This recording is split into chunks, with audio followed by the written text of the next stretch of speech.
Hello mga ka-Asialink and welcome to Asialink TV, ang palabas tungkol sa mga simpleng simula hanggang mga malalaking tagumpay. I'm Leah Yap, your host, at sa episode natin today, malamig man ang paninda pero mainit ang tagumpay ng ating guest. Kasama natin na isang frozen food seller, si Mr. Raul Vargas. Malalaman natin kung paano niya sinimulan ang kanyang frozen food business, paano siya nakaipon ng puhunan, at syempre, kung anong mindset at diskarte ang naging susi sa kanyang success. Kaya kung balak mo magsimula ng sariling food biz or gusto mo lang ng inspirasyon para sa next move mo, ito na yon, ang palabas tungkol sa mga simpleng simula hanggang mga malalaking tagumpay.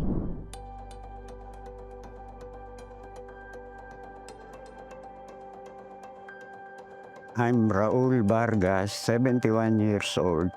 At present, nagdi-business kami ng processed meat from Cainta, Rizal. Actually, retired government employee. Tapos nag-early retirement ako. Nag-business ng konti. Then, nakapasok ako sa Century City, sa Makati. Tumagal ako dyan ata parang 13 o 14 years. Kaso, siyempre, matanda na tayo. Nag-retire na ako. Naisip ko, kailangan ng ibang racket. So, naisip ko yung meat products, parang other source of income. Siyempre, sa una, mahirap. Kasi, unang-una, capital. Kahit naman siguro sino, pera na lang yung mga well-established na walang problema sa pondo yan, may ginagamit din. Lalo na yung mga korporasyon. Pero kung ganito ka lang na small time, hirap pag wala kang pondo.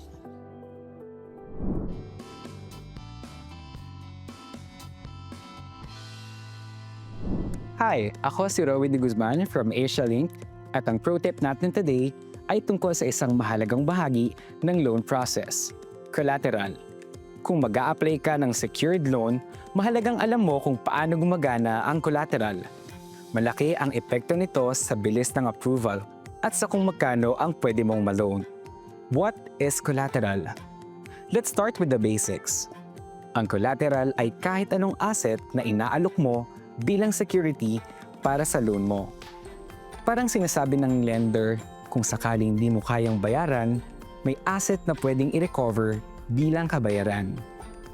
Ilan sa mga common na halimbawa ng collateral ay vehicles like cars or motorcycles, land titles or real estate, business equipment, or inventory. Kapag may collateral ka, ipinapakita mo na seryoso ka sa loan mo at may halaga ang inaalok mong security. Kaya mas mataas ang chance na ma-approve at pwede ka pang ma-approve ng mas malaking loan amount. How collaterals helps potential borrowers? Ang collateral, hindi lang para sa amin. Para rin ito sa iyo. It gives your loan application more strength and credibility.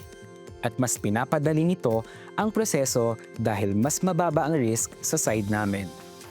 Pero tandaan, hindi lang mahalaga kung anong asset ang meron ka.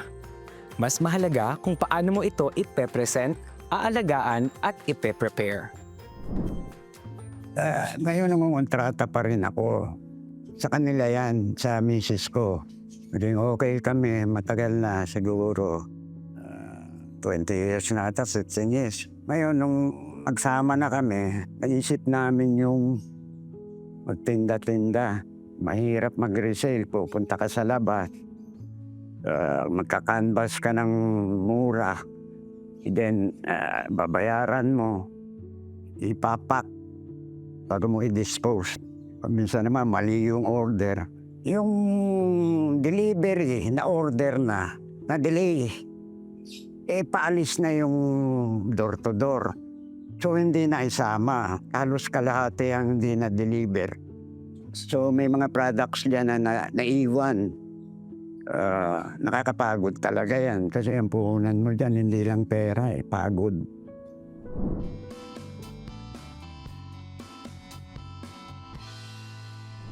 Hi ulit mga ka-Asialink!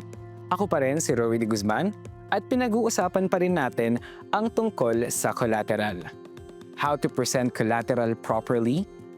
Maraming applicants kahit may magandang asset, hindi nila ito na ipapasa ng maayos. At yan ang nagiging dahilan ng delay o disapproval.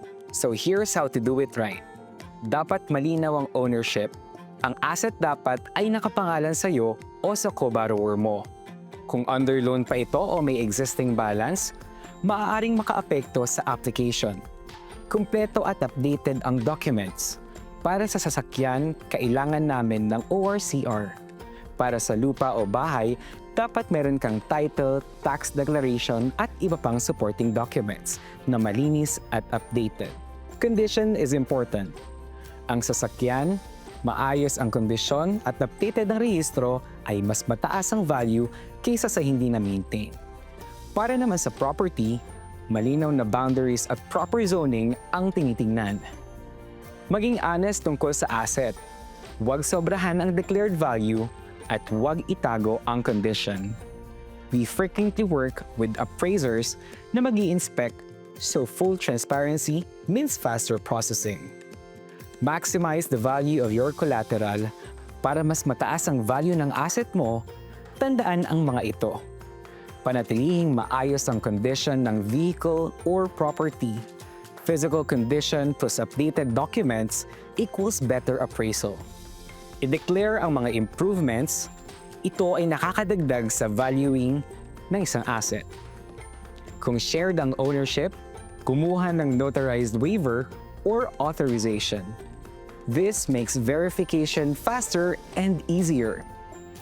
Dito sa AsiaLink, naniniwala kami na ang smart borrowing ay nagsisimula sa solid foundation. At ang collateral ay malaking bahagi nun. So ayusin ang mga dokumento, i-prepare ang asset mo, at sabay nating harapin ang next step sa loan journey mo. Maraming salamat sa pakikinig sa pro tip na ito mga ka-AsiaLink.